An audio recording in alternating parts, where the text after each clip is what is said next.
Bienvenue sur ma chaîne. La situation n'a pas beaucoup changé après la pause, Orlando domine et entre souvent dans sa zone de compétition, mais il y a des petits morceaux. Il s'agissait plus d'un combat de Muriel, Oreda ou Maguire que d'une action collective, et les défenseurs de l'Inter l'ont géré sans aucun problème. Avant de continuer, prends le temps de souscrire et appuyer sur la touche de notification pour les futures vidéos. Gerardo Martino a levé le banc, a introduit Jordi Alba et l'Équatorien Léo Campana, ce dernier a remplacé Suarez, qui n'était pas content du changement. Mais ces changements n'ont pas affecté le mouvement de ces pièces, l'un des matchs correspondant aux 13 journées de la conférence Est de la Ligue américaine de football terminé 0-0. Le premier match de l'Albiceleste aura lieu le 20 juin contre le Canada, au stade Mercedes-Benz d'Atlanta.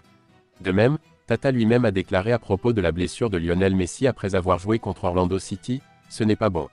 Il s'entraîne tous les jours. La procédure a été convenue avec le staff médical et les préparateurs physiques et selon la gêne qu'il a ressentie au genou suite à la blessure qu'il a subie lors du match précédent, a expliqué l'entraîneur qui a ajouté « Léo est très inquiet donc ils sont très beaux. Le fait qu'il s'agisse de 3 matchs en une semaine et qu'il ressent encore des douleurs lors du mouvement, on comprend qu'il est sage de ne pas jouer aujourd'hui. L'idée est de jouer le match samedi. Il a repris l'entraînement aujourd'hui et s'est bien comporté. Je ne prends pas de risque. » Cependant, Gerardo Martino a fait la paix dans cette affaire car, en principe, Lionel Messi aura l'occasion de réapparaître dans un autre match de l'Inter Miami. Des études ont été faites et elles sont très bien. Le fait est que 3 matchs par semaine, alors qu'il ressent encore de la douleur pendant le mouvement, nous comprenons qu'il est sage de ne pas jouer. Le jeu d'aujourd'hui, l'idée est de jouer samedi. Il a repris l'entraînement et il ne prend aucun risque. Nous l'évaluerons demain et vendredi. Quand l'Inter Miami joue-t-il contre DC United pour la MLS? L'Inter Miami, probablement avec la présence de Lionel Messi, affrontera DC United au stade DRVPN, dans l'un des matchs de la 14e journée de la conférence Est de la Major League Soccer aux États-Unis, ce samedi 18 mai à partir de 7h30 H00 heure locale 20h30 heure argentine. Une victoire continuera à le maintenir en tête du classement. Quelle est la position de l'Inter Miami au classement de la MLS après le match nul contre Orlando City? La victoire 0-0 de l'Inter Miami contre Orlando City l'a aidé à rester leader du classement de la conférence Est de la MLS avec 28 points. Cependant, Cincinnati en a 27 et a un match de moins, il a donc une chance de le surpasser s'il gagne son match en attente. Le film réalisé par Gerardo Martino a donné une mauvaise image de la Ligue des Champions.